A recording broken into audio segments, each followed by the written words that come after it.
responsable y activa. Aquí comienza La Discusión Constituyente, un programa de educación cívica conducido por la periodista Isabel Charlín y realizado en conjunto por la Facultad de Ciencias Jurídicas y Sociales de la Universidad de Concepción, Campus Chillán y Radio La Discusión. Información y análisis para la formación ciudadana. La Discusión Constituyente.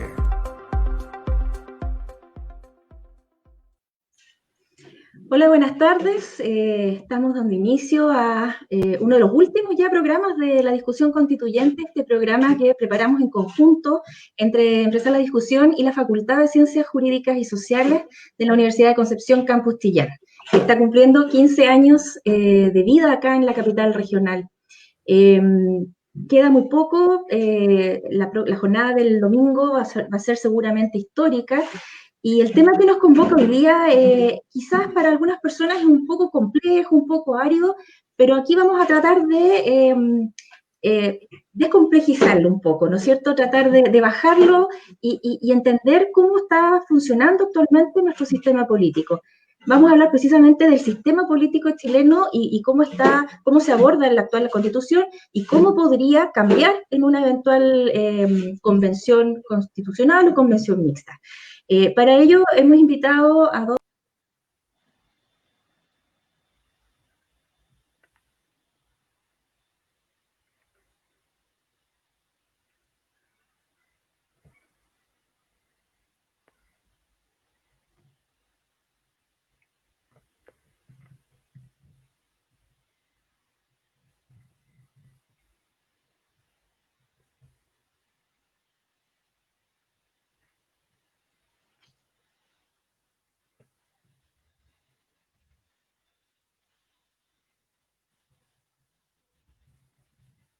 ¿Estamos al aire? Sí, ahí sí. Tuvimos un problema técnico. Repito la presentación del académico Fabián Huepe. Él es director del Departamento de Derecho Público de la Universidad de Concepción, de la Facultad de Ciencias Jurídicas y Sociales. Buenas tardes, Fabián. Buenas tardes, Isabel. Muchas gracias por invitarnos a tu programa y también aprovecho de saludar a Alfonso. También nos vuelve a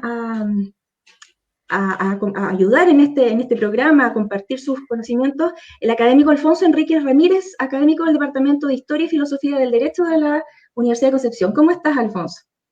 Muy bien, muchas gracias, Isabel, por la invitación y mis saludos también al profesor Huepe.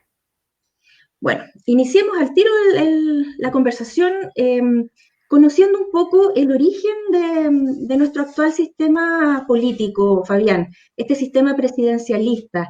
¿Dónde está su origen y cómo la actual Constitución quizás vino a reforzarlo, ¿no es cierto?, en el año 30, porque esto viene del año 25, si no me equivoco, ¿no es cierto?, con la Constitución del año 25. ¿En qué consiste este sistema presidencialista que nos rige actualmente?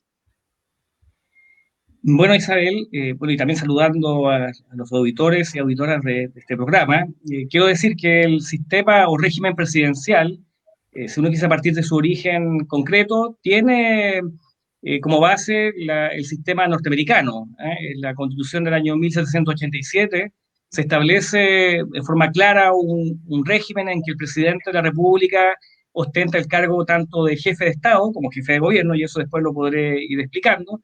Y sobre ese modelo, sobre ese diseño, que establece una rígida separación entre dos órganos, el Ejecutivo, presidente, y el Legislativo, en este caso el Congreso, fue tomado por varios países de nuestro entorno americano, y entre los cuales, tal como indica, está Chile, que desde luego desde la Constitución del año 1925 establece en forma más clara el régimen presidencial luego del intento muy conflictuado del denominado pseudo-parlamentarismo, y que se profundiza posteriormente en la Constitución del año 1980. A tu juicio, ¿cuáles serían los principales nudos críticos del sistema, Alfonso? Mira, para complementar un par de cosas que dice Fabián, para poner el contexto, en términos generales, en América Latina, a partir de sus orígenes, se optó por un régimen presidencial. Por ejemplo, uno de los autores que discutieron este tema durante el siglo XIX decían cosas como que hay que tener presidentes que fuesen como monarcas, ¿ya? Haciendo referencia a la concentración de facultades en un solo órgano, que sería el órgano ejecutivo. ¿Cuál es el problema que hemos tenido en América Latina históricamente y particularmente en Chile? Es que si bien es cierto, como dice Fabián, que nuestro sistema toma su origen en el modelo que se ideó en Estados Unidos, es un sistema desbalanceado, ¿ya? ¿Qué es lo que implica esto? Que nosotros tenemos un mecanismo donde se refuerzan las facultades del órgano ejecutivo y del presidente de la República. Por ejemplo, el presidente de la República es colegislador, pero no solamente es colegislador, sino que tiene la iniciativa exclusiva en ciertas materias de ley. Y en esto hay que ser bastante claro. Fíjate que cuáles son las materias, por ejemplo, donde tiene esta iniciativa exclusiva. Todo lo que tiene que ver con el sistema presupuestario, con los tributos, con la reforma al sistema de seguridad social, con el aumento de las pensiones. Vale decir, esos son proyectos que tienen su iniciativa exclusiva en el presidente. Se calcula aproximadamente que un 70% de los proyectos de ley tienen su origen en un mensaje del presidente de la República. Junto con eso, además, ¿no es cierto?, no solamente tiene esta iniciativa exclusiva, sino que además tiene el control de las urgencias parlamentarias, vale decir, puede indicar cuáles son los proyectos que se van a discutir con más o menos urgencia, ¿ya? Esto en la práctica, por supuesto, funciona a través de las discusiones con los partidos, pero las facultades están concentradas en el presidente. Junto con eso, además, tiene el poder de vetar un proyecto que ha sido aprobado en el Congreso. Pero además, si el Congreso quiere insistir en el proyecto vetado por el presidente, tiene que juntar un quórum bastante alto para que la voluntad del Congreso pueda imponerse. Entonces, eso habla de que en Chile no solamente tenemos un sistema presidencial, sino que tenemos un presidente que concentra excesivas facultades, y eso lleva a un desbalance también en la forma como funciona nuestro sistema político. Fabián, pero esto podría pensarse de la misma forma, por ejemplo, en el sistema parlamentarista, porque quizás ahí se va al otro extremo, ¿no es cierto? ¿Cuál sería el modelo más equilibrado? ¿Quizás un modelo semipresidencialista? ¿Cuáles son las diferencias entre estos tres modelos? Efectivamente, nosotros hemos adoptado esta forma, o esta forma jurídica, o sea, este régimen, más bien dicho, del sistema presidencial, que se diferencia del que es mayoritario en Europa. En Europa el régimen es el parlamentario, que es claramente distinto al que se mencionaba, y yo quiero hacer un pequeño matiz, lo que plantea Alfonso, y es importante también que la ciudadanía lo tenga claro del contexto. Efectivamente, las características que plantea Alfonso sobre estas potestades tan recargadas que tiene el jefe de Estado se deben a que nosotros hemos adoptado la variante, por decirlo de alguna manera, ¿no?, la variante más radical o extrema del sistema presidencial. Nosotros hemos adoptado lo que en la ciencia política se denomina como sistema presidencial reforzado o presidencialismo, que no es el mismo que el sistema presidencial denominado clásico. El de Estados Unidos es un sistema presidencial clásico que tiene bastante más limitaciones que el nuestro.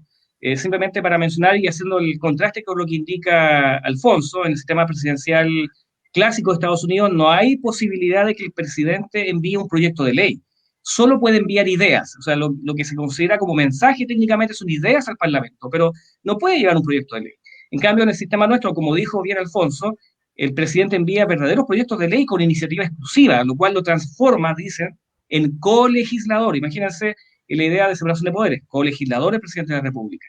Y además quiero destacar, antes de responder la pregunta directamente, Isabel, destacar que en el sistema norteamericano, que ya no es el presidencial reforzado, sino que el clásico, el más atenuado, tiene frenos y contrapesos que no tiene el sistema chileno, como por ejemplo el régimen federal.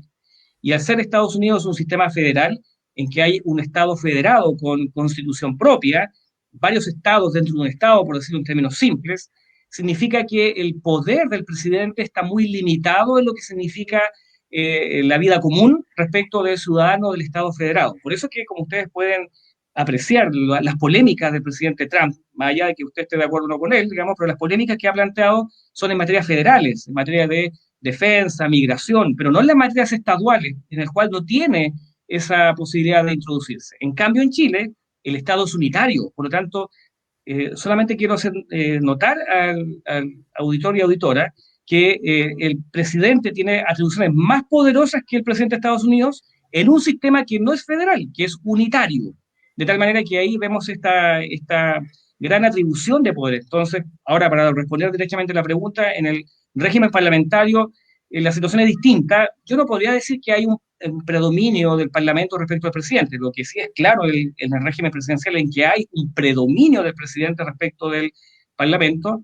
En el sistema parlamentario está la posibilidad que los conflictos, y aquí viene lo importante probablemente, las tensiones políticas que se pueden plantear entre el órgano ejecutivo, que en el caso del parlamentarismo es el gabinete y su primer ministro, y el órgano legislativo, que es el Parlamento, se resuelve simplemente con la disolución del Parlamento, que lo puede pedir el primer ministro, el jefe de Estado, o con la renuncia del gabinete, que lo puede plantear el Parlamento a través de unas herramientas que se denominan moción de censura, ¿cierto? O el rechazo del voto de confianza. Solamente para cerrar la idea, cuando hay un conflicto, uno de los órganos sale del sistema y es la ciudadanía la que luego reemplaza ese órgano y va a determinar quién es el órgano que en definitiva va a llevar la conducción política. No ocurre aquello en el régimen presidencial en que, habiendo un conflicto entre el órgano ejecutivo político con el legislativo, no hay salida y eso puede llevar a un quiebre institucional. ¿Y cómo sería un régimen semipresidencial? Mira, el régimen semipresidencial, y perdón, tomándome las palabras, Alfonso, pero aprovechando, ¿cierto?, la respuesta, es un híbrido. El régimen presidencial es una mezcla, por decirlo de alguna manera, entre el régimen presidencial y el parlamentario, y aprovecho de señalar que existe un proyecto que entiendo que había planteado el oficialismo hace un tiempo atrás del régimen semipresidencial, primero pensando en que si el día de mañana ¿cierto? Se establece una convención constituyente y gana el apruebo, una posibilidad sería discutir, y algunos dicen, mire, la probabilidad de discutir un régimen parlamentario es muy difícil por la historia, por el peso de la historia de nuestro país. Probablemente o se va a querer mantener el presidencial o, y aquí va el tema concreto, se podría plantear la discusión del régimen semipresidencial que en términos simples, podemos, si quieren después explicarlo un poco más en detalle, pero en términos simples significa que hay un presidente de la República elegido popularmente por la ciudadanía, pero además hay un consejo de ministros y un primer ministro que es nombrado por el Parlamento, y que obviamente cumple funciones de gobierno compartidas en algunos aspectos con el presidente de la República. Por lo tanto, en ese sistema puede implicar, frente a la tensión política, que renuncie el gabinete, o está la posibilidad en algún momento que se disuelva el Parlamento, pero el presidente de la República se mantiene, no cambia el sistema. Por eso es una mezcla entre el régimen parlamentario y el presidencial. Bueno, recordarle a los auditores que precisamente estos temas son los que se van a poner sobre la mesa en una eventual discusión constituyente, ¿no es cierto? Temas tan importantes como este, de cómo nosotros nos regimos nuestro sistema político. Alfonso, ¿crees que el presidencialismo es sinónimo de baja participación ciudadana? ¿O se debe más a cómo se ejerce? ¿O a este modelo que explicaba Fabián que se adoptó en Chile, que es hiperpresidencialista, si se puede decir, o reforzado, presidencialismo reforzado? Sí, Isabel, mira, quisiera complementar alguna de las cosas que dice Fabián, que a mí me parece que este tema es súper importante, ¿ya? Fabián indica con precisión, usa una palabra una cosa así, en adaptabilidad de los sistemas políticos, ¿ya? Nosotros tenemos un sistema presidencial que es rígido y que en términos generales tiene problemas para enfrentarse a momentos de crisis complejas como la que nosotros estamos viviendo, ¿ya? Desde un punto de vista al menos teórico, siempre se habla de las bondades del régimen parlamentario o del régimen semipresidencial frente a escenarios como el que nosotros estamos viviendo. Como bien explica Fabián, en un régimen semipresidencial nosotros tenemos el presidente, ¿no es cierto?, que es el jefe de Estado, y el primer ministro con su gabinete, que es el jefe de gobierno. Y en el modelo estructural clásico, nosotros tenemos que el jefe de Estado puede eventualmente disolver el Parlamento y como gobierna de forma conjunta con el jefe de gobierno, y este último es el que depende del Congreso, el Congreso eventualmente puede llevar a cabo un voto de censura o otra herramienta que es el voto de confianza y reparajar el naipe del gobierno a fin de convocar nuevas elecciones, por ejemplo, o a que sea nombrado otra persona como jefe de gobierno. Y esto puede permitir precisamente la adaptabilidad a estas situaciones complejas que nosotros estamos viviendo, ¿ya? Ahora, aquí esto se mezcla en parte, yo no sé cómo lo ve Fabián, aquí se mezcla en parte también con la mala experiencia que nosotros tuvimos en Chile a finales del siglo XIX, comienzo del siglo XX, con la república pseudo parlamentaria, donde uno veía pasar muchos ministros, ¿no es cierto? Y la inestabilidad política fue la nota común durante esa época. Entonces, nosotros jugamos también un poquito con la memoria histórica que tenemos frente a alternativas distintas al régimen presidencial. Ahora, para responder la pregunta que tú formulas, mira, en parte está relacionado, ya precisamente por lo que yo explicaba. Una de las ventajas del sistema presidencial es que concentra las funciones en una sola autoridad, pero tiene una desventaja importante que se aleja de la dinámica propia de los partidos. Y ahí es donde se produce una cesura que yo encuentro que es relevante entre el gobierno, los partidos, y entre los partidos y la ciudadanía. Y eso en parte puede explicar también un poquito la distancia que existe frente frente a los partidos tradicionales. Pero hay otra razón que se complementa y que no tiene que ver directamente con la forma de gobierno o con el sistema de gobierno, sino que también está vinculada con la carencia en nuestro ordenamiento jurídico de mecanismos de democracia semidirecta, ¿ya? O sea, creo yo que mecanismos como la posibilidad de presentar proyectos de ley por parte de los ciudadanos bajo ciertas condiciones, la posibilidad de revocar el mandato de un parlamentario, son herramientas que podrían fortalecer y hacer más atractiva la participación de la ciudadanía en la gestión de los asuntos públicos. Y hay un tercer elemento de más que yo le agregaría. O sea, primero, la existencia de un sistema más presidencial que tiende a alejarse de la política más partidaria o partidista, la carencia de mecanismos de democracia directa, pero hay otro factor que es un poco más social o sociológico que tiene que ver con la falta de una educación cívica en los colegios. O sea, creo yo que eso también es un factor que contribuye de manera importante a el alejamiento de la cosa pública por parte de los ciudadanos. Por eso que también este proceso que estamos viviendo es en buena medida muy extraño, ¿ya? Es muy extraño porque no estamos acostumbrados en la vida diaria a discutir acerca de estos temas que son temas complejos, pero que en buena medida la resolución de estos temas son los que impactan a largo plazo en nuestro bienestar o en nuestra calidad de vida.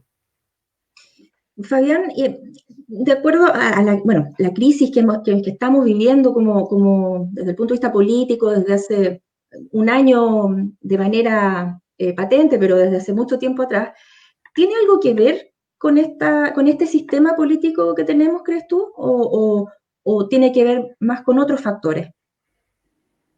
Yo creo, Isabel, que todo este tipo de fenómenos que se producen, como lo que hemos denominado la crisis, ¿cierto?, o estallido social, siempre tiene elementos, y yo lo destaco, multifactoriales. Yo creo que cuando uno trata de reducir estos elementos a uno solo, pierde un poco, a mi juicio, la perspectiva general. Desde el punto de vista de la institución política, ¿cierto?, que es lo que yo puedo aportar, creo que los estallidos sociales que pueden tener muchas causas, ¿cierto?, política, económica, sociológica, filosófica y valórica. Hay muchos elementos que yo sé que hoy día ha sido complejo incluso plantear los orígenes, las razones. Hay varias tesis intelectuales que plantean incluso posturas que no se acercan unas con otras. Entonces, pero dicho eso, sí, creo yo que hay presiones, y esas presiones necesitan tener un lugar de salida. Esto, cuando yo tengo una olla que está a punto de reventar por la presión, si no tengo una salida, esa olla va a reventar. Entonces, yo creo que en ese sentido coincido con Alfonso en cuanto a que al régimen político parece ser que no ha ofrecido válvulas de escape para canalizar, ¿cierto?, estas crisis. Yo creo que el acuerdo del 15 de noviembre sí sería una válvula que se tuvo que diseñar en el momento como válvula de escape precisamente ante la crisis. Pero volviendo al régimen presidencial, como el régimen presidencial establece esta separación tan rígida entre un órgano legislativo, que es el Congreso, y el órgano ejecutivo, que es el presidente, estas tensiones no tienen una salida institucional por diseño, por diseño teórico, por diseño teórico. Entonces, sucede que se complica la fórmula de salida. Mire, yo simplemente comento, la ciudadanía podría plantear que hay responsabilidad o del Ejecutivo o del Legislativo lo que no está pasando. Y frente a esa circunstancia, en los sistemas parlamentarios o incluso en el régimen semipresidencial con las atenuaciones del caso, frente a esas presiones, ¿cierto?, tenemos la salida institucional o con la disolución del Parlamento o con la renuncia del gabinete. O sea, siempre está alguna salida institucional y esa no la tenemos en un régimen presidencial. Y yo aprovecho también señalar, un poco retomando lo que planteaba Alfonso como matiz, que, claro, todo esto tenemos que igual analizarlo en el contexto histórico. Chile tuvo un intento llamado pseudo parlamentario que incluso yo, en mi opinión, se parece un poquito a un régimen semipresidencial porque ahí en fondo había una interpretación de la Constitución del año 1833 que era la amenaza de juicios políticos en contra de los gabinetes que hacía que renunciaran de facto, y esto se comportaba igual que un sistema parecido al parlamentario, pero se llama pseudo porque a la chilena, no es la fórmula exacta. Entonces, esta rotativa ministerial, que dicho sea de paso, hay autores que dicen que esta inestabilidad tampoco implicaba necesariamente inestabilidad política, que los gobiernos liberales y conservadores se fueron dando de manera ordenada, dicen algunos, otros dicen no, que esto fue un desorden, un tema que es interesante discutirlo, ¿no? Pero más allá de ese aspecto histórico, nosotros tenemos que considerar esos antecedentes y ver cómo, y ahora voy a cerrar la pregunta concretamente, cómo buscar válvulas de escape que permitan hacer frente a crisis como la que hemos vivido nosotros a través de un diseño institucional que podría ser el régimen semipresidencial buscando una salida, pero agregando lo que dice Alfonso, mecanismos de participación de democracia directa, o sea, la teoría de la democracia semidirecta que permite referéndum, revocatoria popular, veto popular, que son sistemas que permiten generar algo que es muy importante, la participación ciudadana. Los ciudadanos quieren ser oídos. Yo creo que hay un tema ahí importante que tratar en estos aspectos. Alfonso, ¿ha estado a la altura nuestro sistema político en esta crisis, Patricio? Mira, aquí hay que volver a lo que dice Fabián que lo plantea de forma muy correcta, ¿ya? Nuestro sistema carece por diseño, y voy a repetir lo que indica el profesor Weber, por diseño carece de válvulas de escape. Entonces, por mucho que nosotros hubiésemos tenido a políticos virtuosos, ¿no es cierto?, es muy difícil que se pudiese haber enfrentado de una forma diferente, ¿ya? Porque por definición el sistema no está pensado para poder responder a este tipo de crisis política que nosotros estamos viviendo, ¿ya? Entonces, como bien decía el profesor Weber, en un sistema semipresidencial, ¿cómo se resuelve esto? Bueno, convocando a nuevas elecciones, un sistema parlamentario convocando a nuevas elecciones, en un sistema semipresidencial, por ejemplo, a través de la disolución del Congreso. En un sistema de este tipo, por ejemplo, facilita u obliga al Ejecutivo a negociar con los partidos políticos, vale decir, pretende o busca el favorecer acuerdos entre el órgano ejecutivo y el órgano legislativo, cosa que nosotros no tenemos en nuestro sistema actual. Mira, si hay que pensar simplemente en toda la discusión que generó el retiro del 10%, ¿ya? Vale decir, aquí fue un proyecto que se aprobó con votos del oficialismo, pero que el gobierno hasta último minuto se mostró en contra de ese proyecto, amenazando incluso con cuestionar su constitucionalidad. ¿Ya? Entonces, eso es muy difícil de encontrarlo de esa forma en un sistema semipresidencial o en un sistema más parlamentario, porque lo que se busca es precisamente el llegar a acuerdos entre los partidos. ¿Ya? Entonces, yo creo que para responder a la pregunta de forma concreta, claramente no. O sea, el sistema, o sea, aquí no se trata de concretar la figura del presidente, de sus ministros o de los partidos políticos en específico. Por supuesto que uno puede discutir, ¿no es cierto?, ciertas decisiones, pero creo yo que el diseño es el que no ha estado a la altura. Y es ese diseño precisamente el que vamos a tener que discutir durante la convención, que es la que va a estar encargada de redactar eventualmente una nueva carta fundamental. Fabián, bueno, la actual constitución no es la misma que la de 1980, ¿no es cierto? Se le han efectuado varias reformas. La reforma de 2005 fue particularmente importante. Se terminó en ese momento con lo que se denominó democracia tutelada.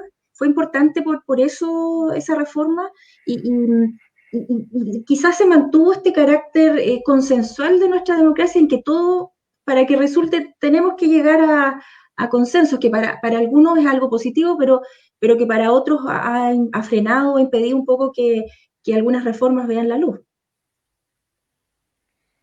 A ver, efectivamente, Isabel, el año 2005 aconteció una reforma de gran importancia, un avance, digamos, en la profundización de la democracia en nuestro sistema, porque solo para recordar algunos hitos importantes de la reforma de 2005, fue aquella época en la que se eliminaron los senadores designados y también a los senadores vitalicios, que eran obviamente nombramientos no democráticos, que ponían en traba, ¿cierto?, una verdadera democracia. Fue también la época en que se le quitó se le agregó la atribución al presidente de poder renombrar a los ¿cierto?, a los comandantes en jefe de Fuerza Armada, director de Carabineros, y también es la época en que se le entregan atribuciones y se le fortalece, ¿cierto?, las atribuciones al Tribunal Constitucional para el control de constitucionalidad, ¿no? Entonces son elementos que ayudan y que han permitido de alguna manera racionalizar, ¿cierto?, el gobierno presidencial reforzado. Podríamos decir que se atenúa, porque también en la reforma de 2005 se plantea la posibilidad de las comisiones de investigadores, ¿cierto?, para ¿cierto?, realizar el tema de las interpelaciones a los ministros, o sea, de alguna manera aumentar un tanto la fiscalización de la Cámara de Diputados, generar algún equilibrio, ¿cierto?, equilibrar un tanto más las atribuciones del Congreso respecto del presidente de la República, pero desde luego son avances. Pero tal vez estamos hablando de 2005, ya han transcurrido 15 años, y yo un poco también retomo lo que plantea Alfonso, y en cuanto a que las crisis como las que estamos viviendo hoy día, aún con todas estas modificaciones que han permitido en algo, ¿no?, atenuar esta circunstancia, todavía le faltan, ¿cierto?, más cauces institucionales para poder resolverlo. Yo creo que más allá de que eventualmente se gane la prueba y eventualmente se llegue a una convención, si es que es el caso, ¿no?, más allá de si queremos cambiar el régimen a presidencial, a semipresidencial o mantener el presidencial, yo creo que lo importante, yo creo que quiero destacarlo, lo importante es que los ciudadanos discutan estos temas, los conversen. Hay que ver los pros y los contras, hay que ver cómo resolverlo de acuerdo también a nuestra idiosincrasia, a nuestra historia, y buscar la fórmula que nos permita una mejor salida frente a las crisis que estamos viviendo. Alfonso, tú nombrabas hace un rato a los partidos políticos. ¿Crees que debiera reformularse el sistema de partidos políticos en una eventual nueva constitución? ¿Y qué rol crees tú que han jugado estos en el escenario actual de crisis que tenemos? Sí, mira, en un par de cosas con respecto a ese tema.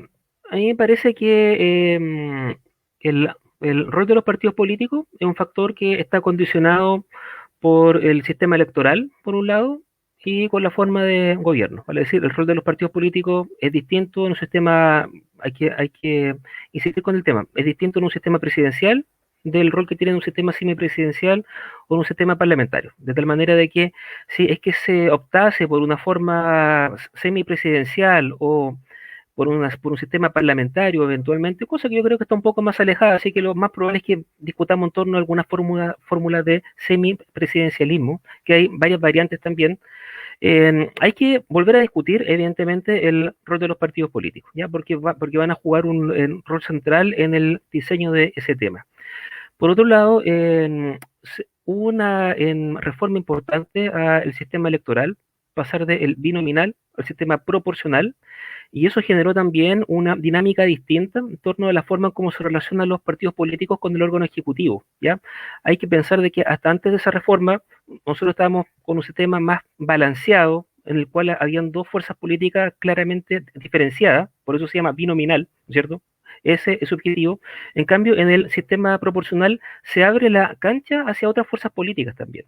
Y eso, dentro de una lógica presidencialista reforzada, hace en parte cortocircuito porque genera problemas para que el gobierno efectivamente pueda avanzar en la discusión de los distintos proyectos de ley, porque ahora ya no tiene que convencer solo la oposición, porque la oposición se encuentra fraccionada en múltiples fuerzas políticas, ¿ya? Y eso genera problemas también. Y hay otro asunto que quizás es más de detalle, pero que tiene que ver con la discusión de la propia con el marco que regula actualmente el sistema de partidos políticos. Introducir, por ejemplo, ciertos mecanismos de participación interna mucho más democrática. Hoy los partidos políticos prácticamente se parecen todos, ¿no es cierto? O sea, uno le pregunta a la ciudadanía con respecto a cuál es la sensación que sienten con los partidos políticos y prácticamente meten a todos los partidos políticos dentro de un mismo saco, ¿ya? Y eso en parte tiene que ver también con ciertos problemas que tiene nuestra propia ley que es la que regula el sistema de partidos. Entonces yo diría de aumentar la participación interna, la transparencia interna de los partidos y mejorar un aspecto que es el talón de Aquiles de muchos de estos sistemas que tienen que ver con el financiamiento de la política, cosa que daría, por supuesto, ya para en otro programa.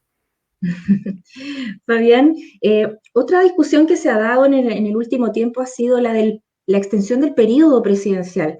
Cuando retornamos a la democracia se instauró un primer periodo, ¿no es cierto?, de 4 años, y luego tuvimos 2 periodos de 6.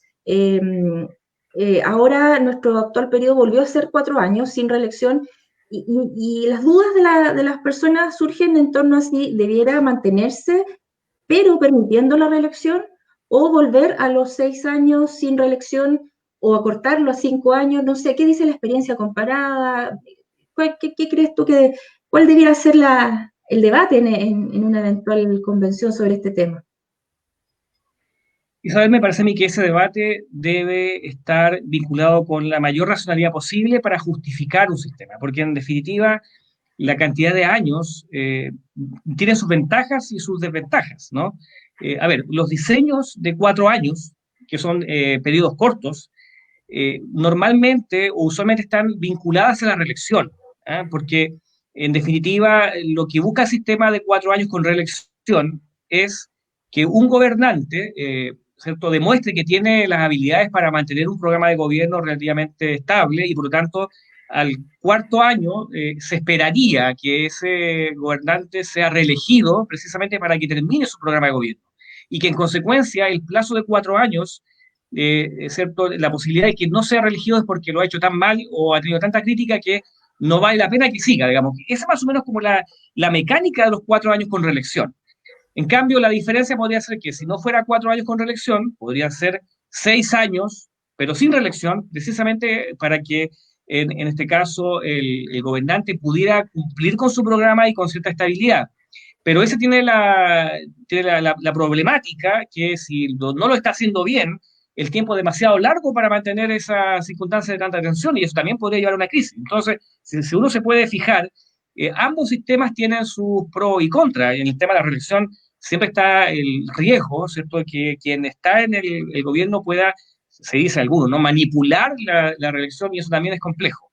Pero dicho esos dos sistemas, lo que yo quiero destacar es que a mí me parece que o 6 años sin reelección o 7 años sin reelección para que haga su programa con los defectos que tenga, o 4 años, que es más breve, más corto, pero con reelección, para que en el fondo la ciudadanía ratifique que lo está haciendo bien, son sistemas que hay que pensar. Pero 4 años, miren, y eso que me digan, 4 años sin reelección, no es ni lo uno ni lo otro. O sea, 4 años sin reelección es demasiado corto, no permite hacer un gobierno, ¿eh?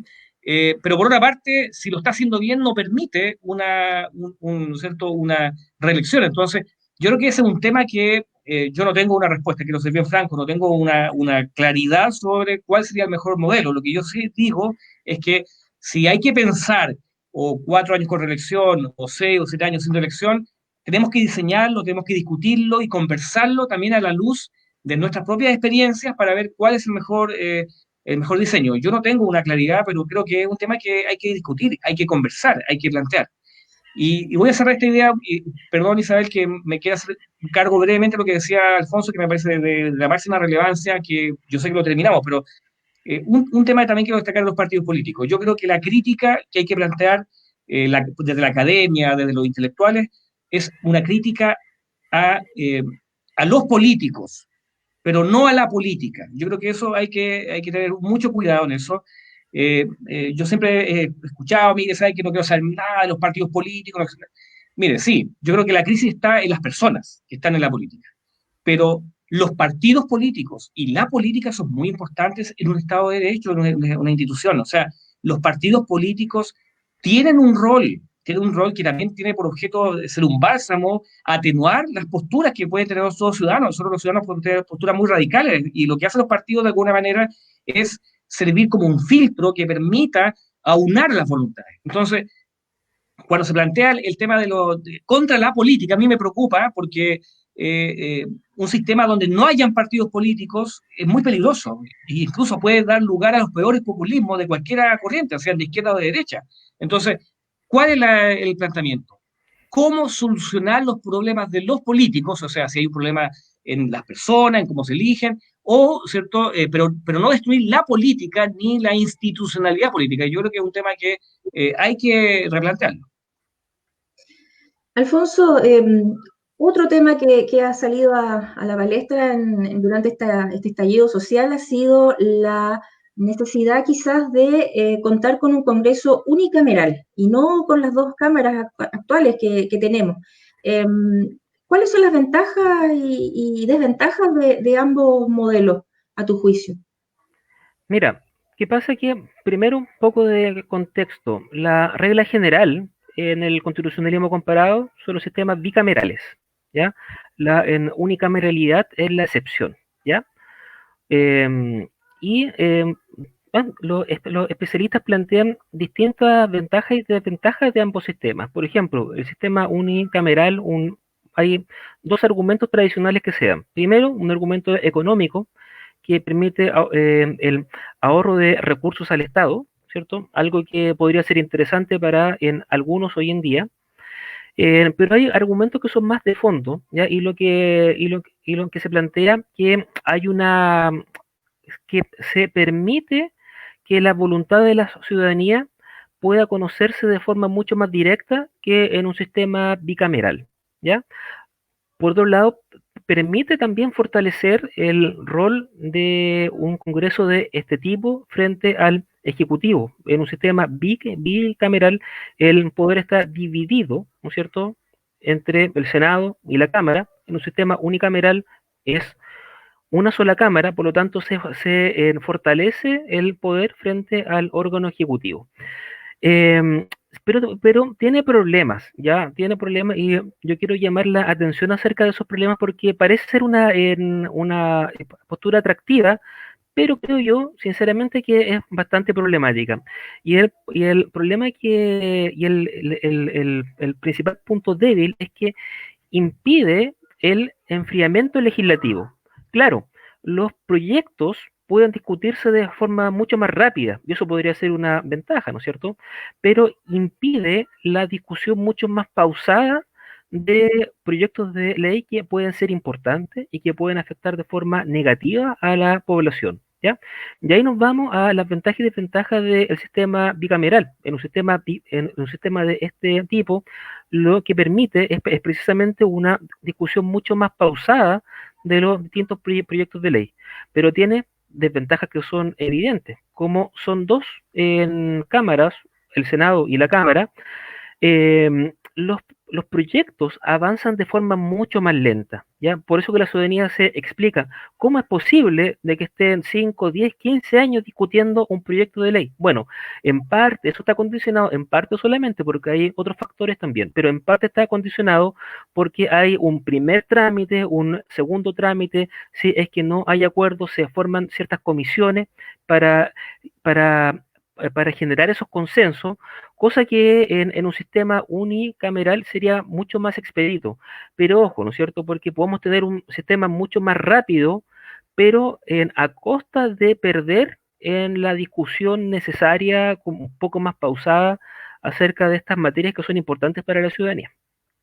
Perdón, Isabel, yo quisiera complementar algo de Alfonso sobre el tema de la unicameralidad o la bicameralidad, y yo creo que es importante también, de nuevo, igual como decía a propósito de lo anterior, dotar de racionalidad estas justificaciones. Me explico. Ha explicado muy bien Alfonso el tema de las ventajas y desventajas de la uni o bicameralidad, pero, por ejemplo, yo quiero comentar que en los sistemas federales hay una justificación racional a la bicameralidad. ¿Por qué? Porque los sistemas federales, como por ejemplo Estados Unidos, ¿cierto? Alemania, la Cámara Baja, ¿cierto? Los representantes o los equivalentes, son elegidos en proporción a la población. Entonces, por lo tanto, la cantidad representa eso. Pero el Senado o la Cámara Alta en esos sistemas usualmente tienen sistemas que se nombran en proporción al Estado. ¿Eh? Por ejemplo, en el caso de Estados Unidos hay una representación paritaria, hay 2 senadores que representan a cada Estado federado, independiente de la población, o sea, hay 2 criterios distintos para elegir. ¿Eh? Entonces, hay una suerte de racionalidad de explicar por qué hay un Senado y una Cámara de Diputados. Lo que yo digo es que en el caso nuestro hay que analizar eso, porque si ustedes ven, estos distritos electorales, las instituciones senatoriales, en realidad los criterios para elegirlos parece que son los mismos. Entonces, al final tenemos una sobreelección de parlamentarios, o sea, el diputado es elegido en proporción a la población y el senador también. Entonces, probablemente hay que justificar esto, digamos. Alguien podría decir, bueno, entonces entretener, voy a inventar, 4 diputados y 2 senadores, mejor tengo 6 diputados. Estoy dando entonces, lo que habría que hacer es justificar racionalmente los 2 sistemas. Por ejemplo, efectivamente consagrar, ¿cierto? Si bien es cierto, yo sé que está diferenciado nuestra Constitución, pero tal vez consagrar más la idea de cámara revisora, o sea, generar el tema de la doble instancia, pero justificarla bien, porque de hecho hoy día las iniciativas pueden iniciarse en el Cámara de Diputados, en el Senado indistintamente, dependiendo de algunas materias, o sea, no veo ese orden que podría establecerse. Por ejemplo, la acusación constitucional, el que, ¿cierto?, acusa a la Cámara de Diputados, pero quien resuelve en el Senado. Entonces, parece ser que ahí le estamos dotando de racionalidad a este bicameralismo. Probablemente es un tema, por eso digo, yo no tengo tampoco una opinión si hay que uni o bi, y también va el tema de la cantidad, ¿cierto?, que la mesa ha discutido. Pero más allá de eso, yo creo que hay que darle justificación cada vez que nosotros queremos establecer una institución. Incluso hay proyectos similares que se están discutiendo al mismo tiempo en ambas cámaras, proyectos que apuntan al mismo tema, claro. y no hay una conexión entre ambas cámaras, ¿no es cierto? Alfonso, ¿a tu juicio debiera incluirse en una nueva constitución la posibilidad de acusar constitucionalmente al presidente de la República y así lograr su destitución? Ya, mira, en un sistema presidencial no, ¿ya? En un sistema presidencial creo que sería un mecanismo más problemático que iría en contra un poquito del propio diseño del sistema, ¿ya? En mi opinión personal, ¿ya? Ahora, eso sería muy distinto en un sistema, aquí se vuelve el tema, ¿ya? Creo yo que es un asunto que tenemos que discutir como en la ciudadanía, el sistema político, por eso estamos aquí. Entonces, en un sistema semipresidencial, un sistema parlamentario, la lógica sería diferente, ¿ya? Entonces, creo yo que en un sistema presidencial no es cierto? Porque que vendría a alterar un poquito la manera en cómo está diseñado y cuáles son los objetivos que pretende buscar, ¿ya? Y eso sería una herramienta más propia de un sistema semipresidencial que de un sistema presidencial, pero ojo ahí que en el sistema semipresidencial nosotros tenemos esta figura dual, jefe de Estado, jefe de gobierno, y el Congreso no puede revocar el mandato del jefe de Estado, pero sí el mandato del jefe de gobierno o de su equipo a través de el voto de censura o la moción de confianza. Fabián, ¿qué son los supraquórum? Porque una de las principales críticas que se hacen a la actual Constitución son estos quórum inalcanzables para efectuar algunas reformas. ¿Eso debiera mantenerse? ¿Podría cambiar? Porque tampoco se trata, por ejemplo, de aprobar materias demasiado importantes por mayoría simple, ¿no es cierto? ¿Cuál es digamos, cómo se podría abordar este tema en un proceso constituyente? Es un tema que igual da para discutirlo, porque en los sistemas comparados, bueno, ya partimos de la base, ¿cierto?, que estamos dentro del diseño constitucional de las llamadas constituciones rígidas, ¿cierto?, de las cuales sus quórums son altos, pero me imagino que la pregunta va no a la constitución, donde parece ser que, por lo menos en este sistema, la norma constitucional requiere ese quórum especialísimo. La pregunta es si a nivel legislativo debiéramos mantener quórum especiales. De hecho, nosotros podemos observar que nuestra constitución actual nos remite a muchas leyes orgánicas constitucionales que son de quórum bastante altos. Y normalmente estas leyes de leyes orgánicas constitucionales establecen precisamente su quórum alto para evitar modificación porque son normalmente estructurales. Son, si uno va mirando, por ejemplo, el mismo sistema electoral tiene ley orgánica constitucional, es cierto, el tema de Carabineros de Chile, Fuerza Armada, el Poder Judicial, ¿cierto?, el Ministerio Público, todos estos grandes órganos usualmente están sujetos a estos quórums especiales para evitar su modificación en sede legislativa. Entonces, yo creo que más allá del diseño, y aquí tampoco tengo una opinión, pero sí voy a plantear los puntos, ¿no? Voy a plantear los puntos. Tiene también mucho que ver con nuestra cultura cívica política. Me explico. Nosotros, de nuevo, siempre haciendo referencia un poco a nuestra historia, cada nación tiene sus propias historias particulares, sus propios traumas, ¿no? Claro, hay un tema que enfrentar, ¿cierto? ¿Hasta qué punto confiamos? Fíjense que al final del día todo esto es un tema de confianza.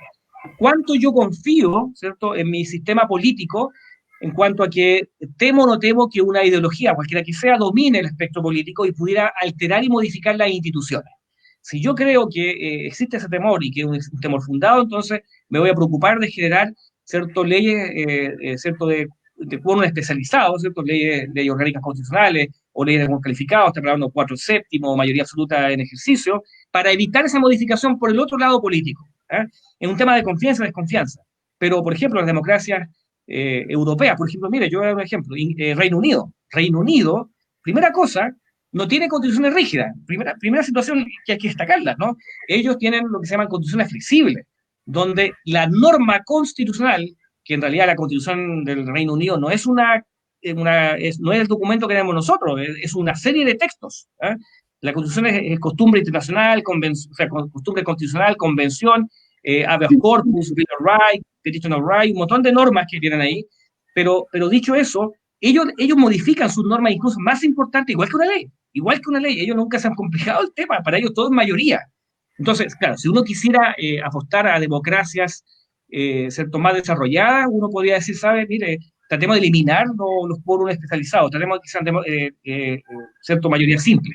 Pero reitero, es un tema que tenemos que discutir porque tiene que ver con la confianza que tengamos o no tengamos precisamente con el tema de las instituciones en vía legislativa. O sea, yo creo que todavía estamos en un nivel, pienso yo, a nivel ciudadanía, que hay cierta desconfianza, todavía falta soltar ese temor como para generar leyes simples.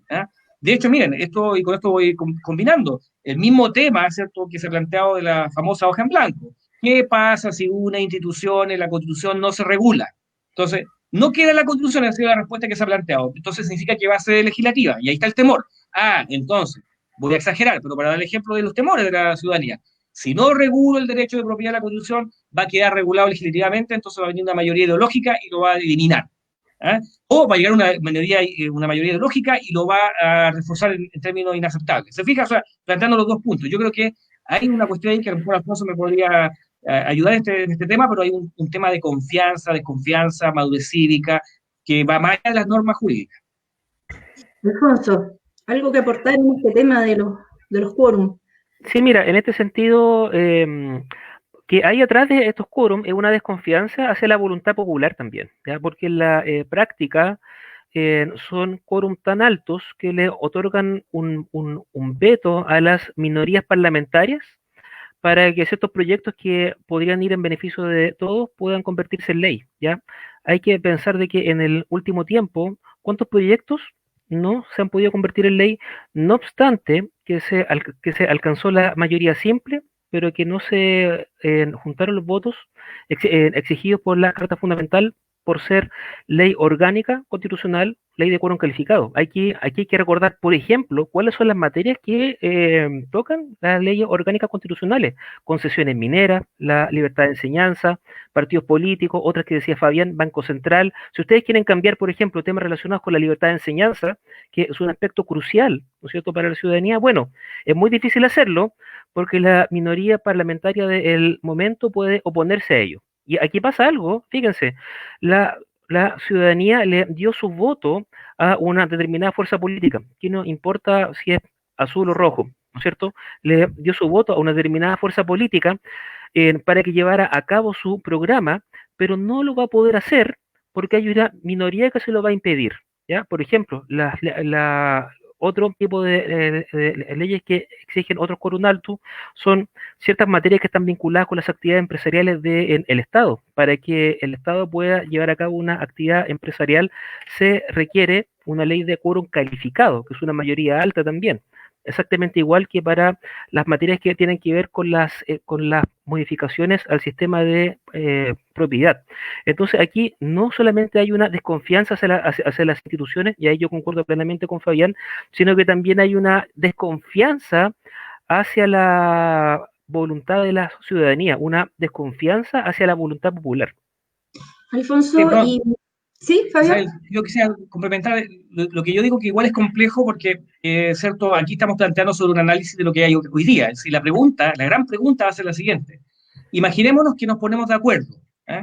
Vamos a decir que, así como lo plantea muy bien la ley de enseñanza Alfonso, que tiene un quórum especial, ¿cierto?, una ley orgánica que requiere una modificación muy alta a nivel legislativo. ¿Qué pasaría ya, cierto? Hoy día decimos, mire, hoy día no podemos fortalecer, por ejemplo, podría plantearse la educación gratuita universitaria. ¿Por qué? Porque la ley, cierto, de quórum, cierto, la ley orgánica impide estas modificaciones que vienen amarradas de antes. Estoy hablando en hipótesis.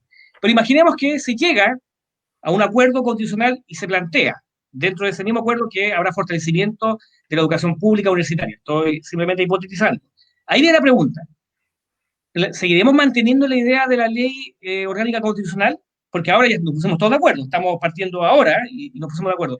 ¿Queremos mantener ahora estable esa institución que hemos diseñado en la convención o derechamente vamos a renunciar a las leyes con quórum especial? Y ese es un tema que es interesante plantearlo porque, cierto, claro, ahora podemos discutirlo con el presente, pero la pregunta es qué pasa cuando en el futuro hemos diseñado una institución que luego queremos conservar estable, o bien tenemos que confiar que esas instituciones puedan cambiar por ley simple. Esa es la discusión que se va a plantear. Fabián, en el ámbito que tú conoces bien, en el tema del derecho administrativo, ¿crees que debería impulsarse una reforma que tienda hacia un mayor control de los actos de la administración del Estado? ¿Debería ir por ese lado, digamos, el debate?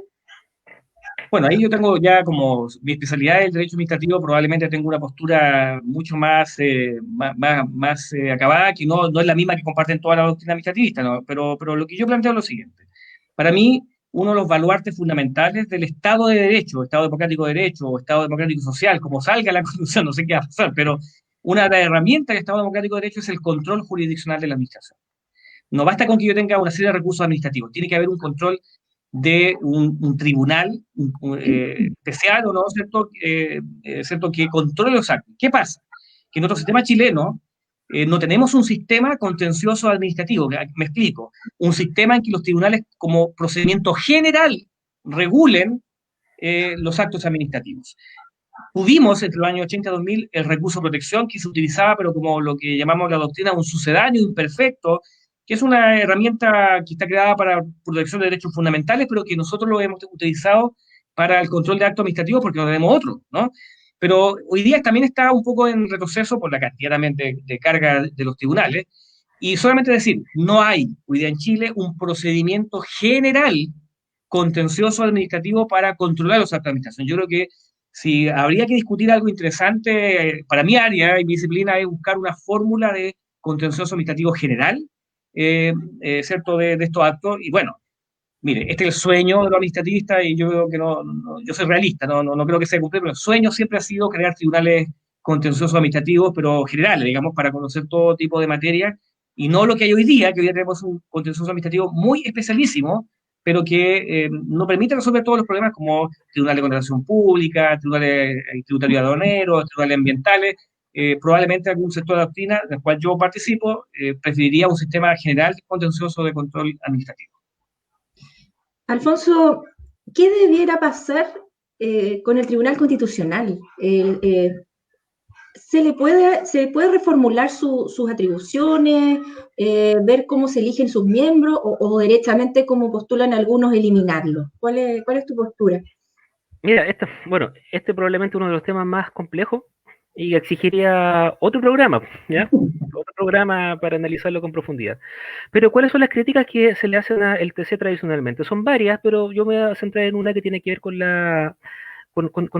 el hecho de que aquí se produce una tensión entre el órgano más democrático, que es el Congreso, cuyos miembros son elegidos por voto popular, con la voluntad de un conjunto de jueces que no son elegidos por la ciudadanía, ¿ya? Que no tienen un mandato popular directo, a lo más indirecto, como plantean algunos autores especialistas.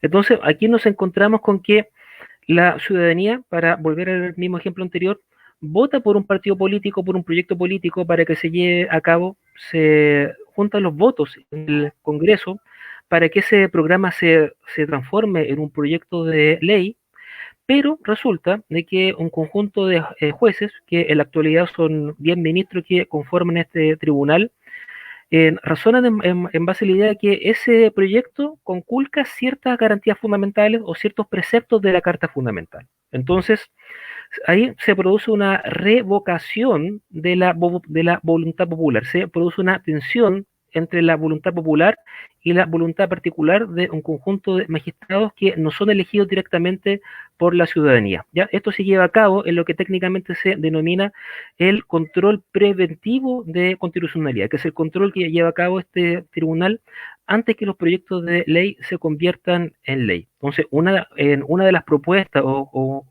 una de las observaciones que se ha hecho es, ok, mantengamos este tribunal, pero eliminemos la posibilidad de que se pueda llevar a cabo el control preventivo, producto de esta tensión que se produce entre la voluntad de la ciudadanía que se manifiesta en sus representantes elegidos, versus la voluntad de un conjunto de ministros que no son elegidos por la ciudadanía, sino que además, ¿no es cierto?, tienen un proceso de nombramiento que ha sido cuestionado largamente por la doctrina, ¿ya?